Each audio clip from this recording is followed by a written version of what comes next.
probably thought you heard a phrase of the legendary Carlos Santana. Now, you're probably not wrong. You're watching Mike the Brain 5538, my channel on YouTube, and specifically Guitar Lessons 1.57. On my lessons, I tend to share breakthroughs currently with you as I make them, or if it's academic, because I was about to do a Dorian style mode when I came up with a sequence of chords that I want to use.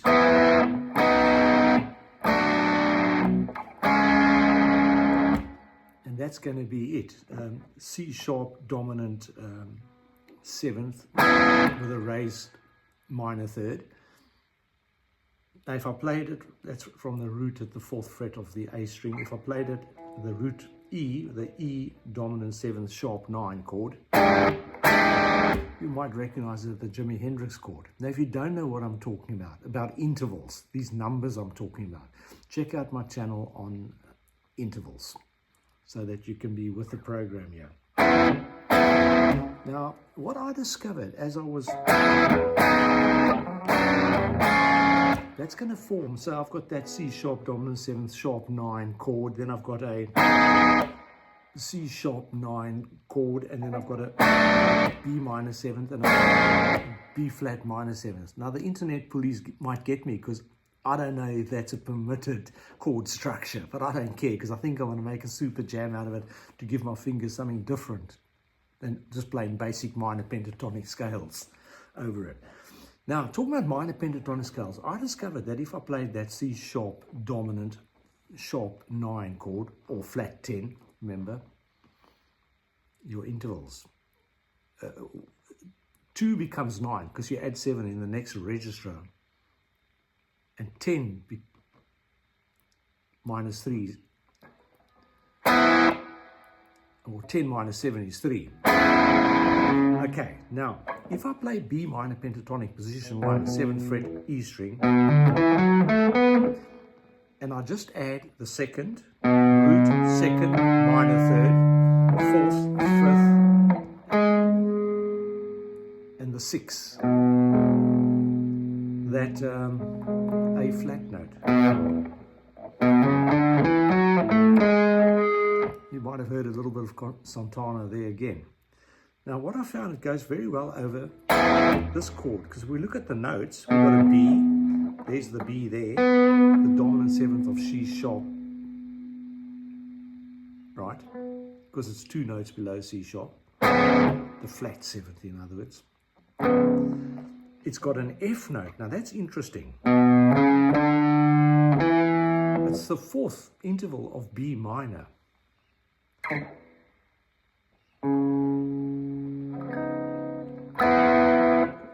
There's the B, the C sharp, the B, the C sharp, the D note.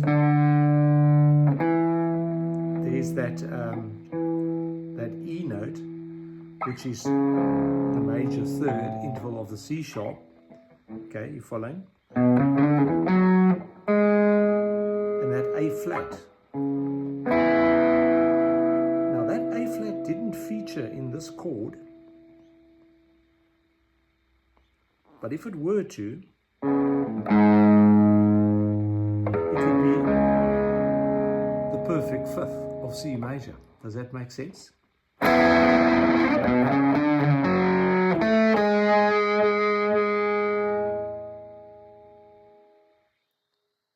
Now, given that theory, I'm going to go make some music for you over this chord progression.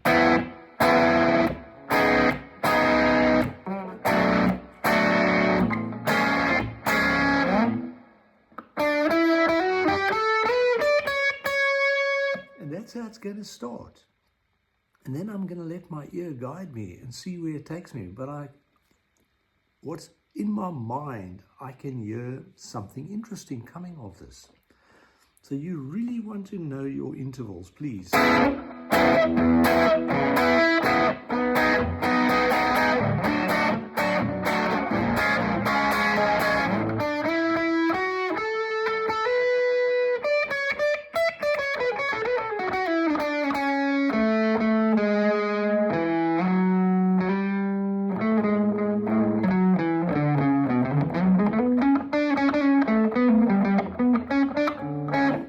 find this little move interesting.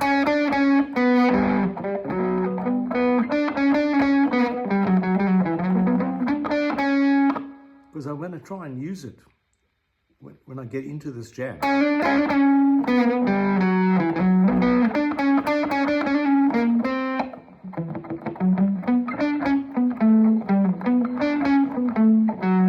Because it sounds interesting to me.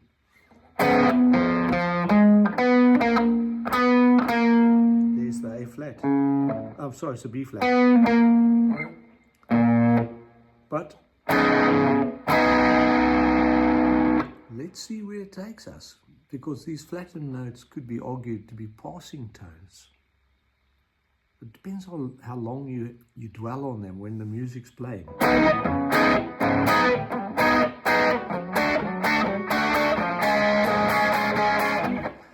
I can hear things going off in my head, so I'm going to try and put it onto the fretboard. So check it out. I'm not sure what it's going to be called, but it will be today's date, the 23rd of January, when I post it.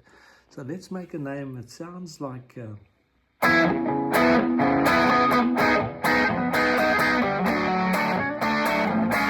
okay, we're going to call it Singing Wings.